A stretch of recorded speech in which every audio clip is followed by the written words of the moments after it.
बलियापुर गांव में सोमू अपनी पत्नी मालती और बेटी प्रीति के साथ रहता था। उनके पास उनका एक बैल बादल भी था, जिसकी मदद से वो खेती करते थे। लो और खाओ, जी भर कर खाओ। आखिर तुम ही हो जिसकी वजह से आज हम लोग 2 वक्त का खाना खा पाते हैं। खाओ मेरे बच्चे। सोमू बादल को अपने बच्चे की तरह प्यार दुलार किया करता था। दोपहर में सोनू अपनी बीवी से, अरे ओ भाग्यवान, सुनती हो? जी हाँ आई। क्या हुआ? मैं बादल को नहलाने तालाब पर लेकर जा रहा हूँ और आते वक्त खेत से होता आऊंगा कि फसल कैसी हो रखी है। ठीक है? ठीक है, ठीक है। आपको तो बस अपने बादल के साथ समय बिताने का बहाना चाहिए। उसके बाद सोमू बादल को लेकर तालाब पर जाता है और उसे बड़ी अच्छी तरह से नहलाता है। मेरा सुखी परिवार जिसका है आधार, तू मेरे बादल यार, हाँ तू मेरे बादल यार। बादल बूढ़ा होने के बावजूद सोमू के साथ मस्ती में झूमता रहता है। उसके बाद सोमू बादल को लेकर खेतों में से होता हुआ घर आ रहा था। तभी रास्ते में उसे गांव का एक आदमी मिलता है। अरे सोमू भाई, क्या बात है भाई? बुढ़ापे में भी बादल की चमक तो बढ़ती जा रही है। इस बार की प्रतियोगिता की तैयारी हो रही क्या है? अरे कैसी बातें करते हो भाई। वो वक्त गया जब बादल के सामने कोई बैल टिकता नहीं था, लेकिन अब मेरा बादल बूढ़ा हो चुका है। मैं उसे प्रतियोगिता में नहीं भाई, ऐसा नहीं है सोमू भाई। बादल में अभी भी कोई कमी नहीं है। हाँ, बाकी देख लो, तुम्हारा अपना विचार है। सुझाव के लिए धन्यवाद भाई। माफ करना, देरी हो रही है, मैं चलता हूँ। अगली सुबह सोमू शहर जा रहा था। तभी उसकी पत्नी ने उसे रोका।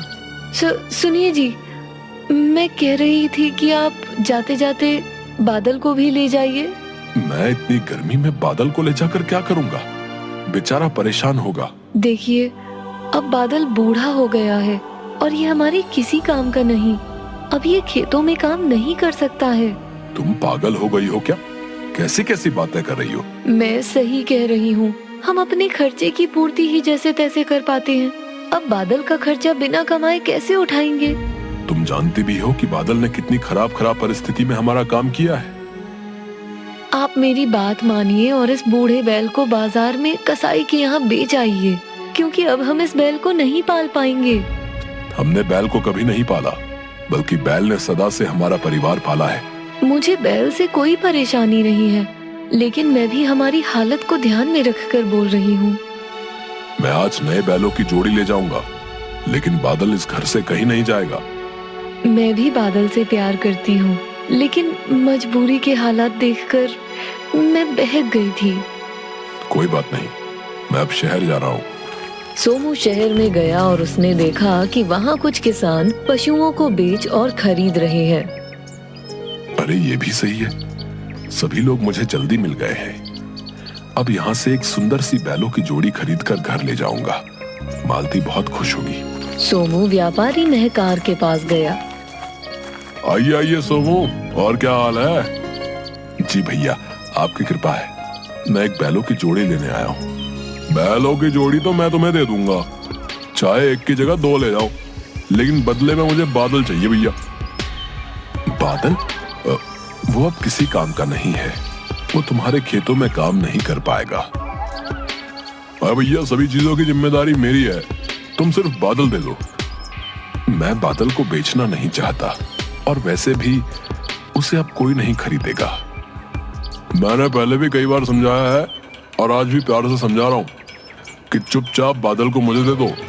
भैया, बादल मेरे बेटे जैसा है। जीवन भर उसने मुझे कमाकर खिलाया है। अब मैं उसे किसी को नहीं बेच सकता हूँ। मैं तुमसे अपने खेत वापस ले लूंगा, फिर तुम क्या करोगे? मजदूरी के लिए यहाँ वहां भटकोगे, लेकिन पूरे गांव में सभी मेरी बात मानते हैं। मेरे मना करने के बाद कोई तुमको काम भी नहीं देगा। भैया, ऐसा अन्याय मत कीजिए, हम तुम्हारे हाथ जोड़ते हैं।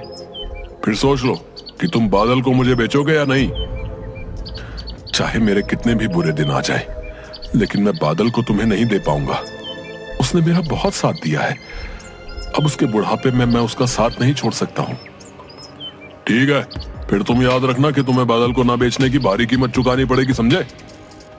मैं बादल के लिए कुछ भी कीमत चुकाने के लिए तैयार हूं, लेकिन तुम याद रखना कि तुम किसी गरीब के साथ ये अच्छा नहीं कर रहे हो।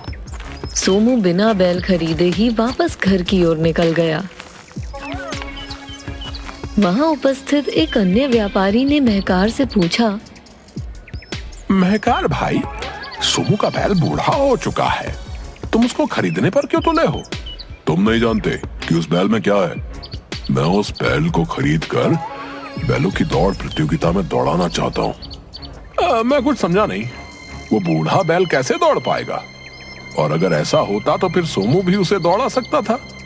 सोमू ने बहुत कोशिश की, लेकिन मैंने उसे हर बार प्रतियोगिता में हिस्सा लेने से रुकवा दिया है, और अब उसको खुद ही बादल पर भरोसा नहीं है, जबकि मुझे उस पर पूरा भरोसा है। अब आगे क्या करोगे? 2 दिन बाद बैलों की दौड़ प्रतियोगिता है। बादल बहुत सुंदर है, आधे से ज्यादा लोग तो उसकी सुंदरता पर ही पैसे लगा देंगे।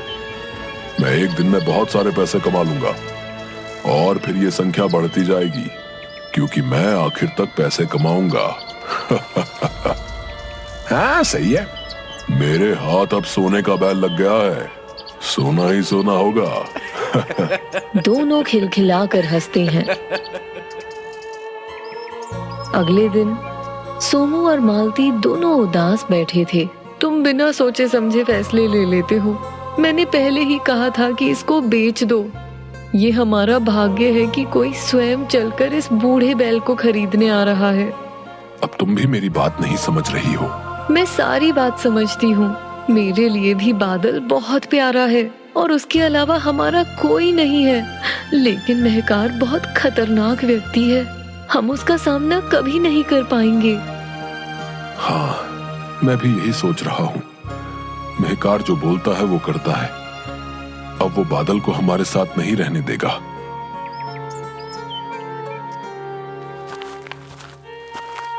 सोमू और मालती बादल को पकड़कर रोने लगे। सोमू उसको पकड़कर चूमता है और फिर रोता है। वो दुष्ट तुम्हें लेने आता होगा। मैं तुम्हें नहीं बचा पा रहा हूँ मेरे बच्चे। मैंने बहुत कोशिश की, लेकिन इस दुष्ट से तुमको नहीं बचा पाया, क्योंकि उसके सामने मैं कमजोर हो गया। हमें क्षमा कर देना बादल। अब तुमको दुष्ट से बचाना बहुत मुश्किल है। हमारे पास इतना समय भी नहीं बचा कि हम तुम्हारे साथ ये गांव छोड़कर भाग जाएं। बादल कुछ बोल नहीं सकता, लेकिन उसकी भी भावनाएं हैं। उसको सब कुछ समझ आ गया। उसकी आंखों से भी आंसू बहने लगे। सोमू ने बैल को खोला और रात में ही उसे महकार के घर बांध आया। मुझे माफ कर देना मेरे बच्चे, अपना ख्याल रखना। हाँ बस कर, अब बहुत हुआ तेरा काम, अब ये मेरा हुआ, जाओ यहाँ से। सोमू वहां से जाने लगा, लेकिन बादल की आंखों के आंसू रुकने का नाम नहीं ले रहे थे। लेकिन मजबूरन उसे वापस आना पड़ा। सोमू ने जब अगली सुबह उठकर देखा तो बादल बाहर खड़ा होकर घास चर रहा था। अरे बादल, मेरे बच्चे, तू आ गया। ये सच्चा प्रेम है, ये निस्वार्थ प्रेम है। मेरा बादल वापस आ गया। सोमू बादल से जाकर लिपट गया। तभी उसने देखा कि बादल के पैर में चोट लगी है। बादल मेरे बच्चे, तुझे ये चोट कैसे लग गई? जरूर ये दुष्ट महकार का ही कारनामा है। उसने ही तुझे मारा होगा। महकार के कारण सोमू और मालती की जिंदगी में सब कुछ खत्म हो गया था। अब उनके घर में रोटी भी नहीं बची थी। अब तो घर में खाने को कुछ भी नहीं बचा है। अब हम क्या करें? मेरी समझ से सब बाहर हो रहा है मालती।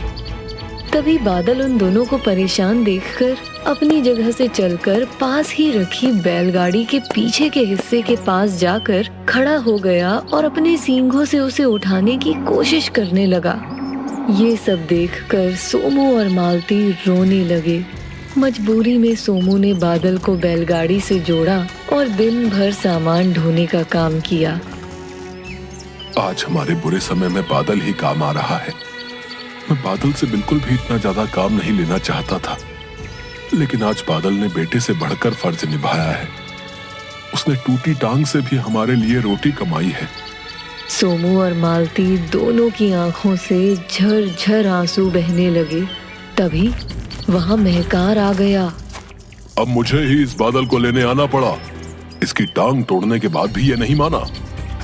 मैं तुम्हारे आगे हाथ जोड़ती हूँ, मेरे बच्चे को मत लेकर जाओ।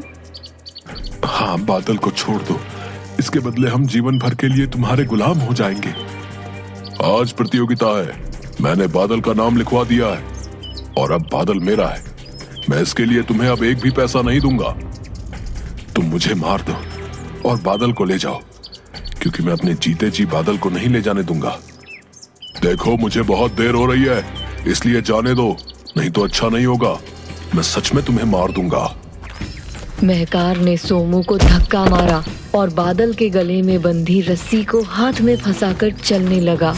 सोमू और मालती दोनों जोर जोर से रो रहे थे। बादल भी आगे कदम नहीं बढ़ा रहा था। महकार उसे जबरदस्ती अपनी ओर खींचकर आगे ले जाना चाहता था। मुझे जल्दी से प्रतियोगिता में पहुंचना है और एक तू है कि चल ही नहीं रहा। बादल को बहुत क्रोध आया। वो बहुत तेज दौड़ने लगा। महकार का हाथ उसकी रस्सी में फंस चुका था, इसलिए महकार को भी उसके पीछे दौड़ना पड़ा। लेकिन ज्यादा दूर तक वो दौड़ नहीं पाया और नीचे गिर गया। लेकिन बादल नहीं रुका। उसने महकार को पूरे गांव में जमीन पर खदेड़ा। बादल, रुक जा मेरे बच्चे, वो मर जाएगा, रुक जा। गांव के सभी लोग ये देख रहे थे और कुछ देर में ही महकार की तड़प तड़प कर मौत हो गई। सोमू और मालती भी वहां पहुंचे। बादल, तुझे ये नहीं करना चाहिए था, ये तूने गलत किया। बादल ने जो आज किया वो उसकी मजबूरी बन गई थी। बादल दोनों के पैरों से लिपट गया। मालती और सोमू ने भी उसको गले से पकड़ लिया और तीनों का प्रेम अश्रु बनकर बह गया। बुरे काम का नतीजा बुरा ही होता है।